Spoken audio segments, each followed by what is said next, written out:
其實華人遊艇咧，今次咧就做得非常之好嘅。點解咧？因為咧本身咧隻船咧就應該咧準時交俾我，但係咧因為咧佢個工種咧做得快啊，咁亦都提前咗幾日咧就會交翻隻船俾我。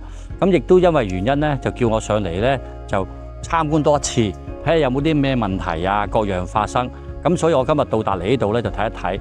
咁我睇咗之後咧就亦都咧將佢嗰個 list 啦 ，list 裏邊所寫嘅 item 逐樣對翻啦。咁啊全部同我妥當，不特止，仲有啲我睇唔到嘅位咧，佢都會幫我執埋嘅。啲船邊啊，各樣啊，啲起重機啊，各樣啊。咁見到有問題咧，佢都話得啦 ，OK 啦細眉細眼嘅，連我都睇唔到嘅，諗唔到嘅。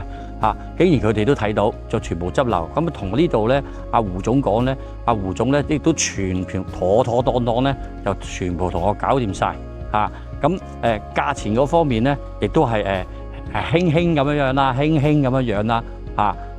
咁樣俾少少啦，咁樣執少少啦。咁甚至乎有部分咧，亦都係免咗我噶啦，都已經咁所以我對今次咧上嚟睇呢隻船咧，我覺得非常之滿意。佢哋所有咧喺裏邊整嘅嘢，嗰種個細心法妥當法咧，連我自己都估唔到意想不到。所以我今次咧非常之高興，能夠咧呢條船可以揾到佢哋幫我哋去整，同埋攞咗上嚟俾呢度整，我真係覺得非常之欣賞。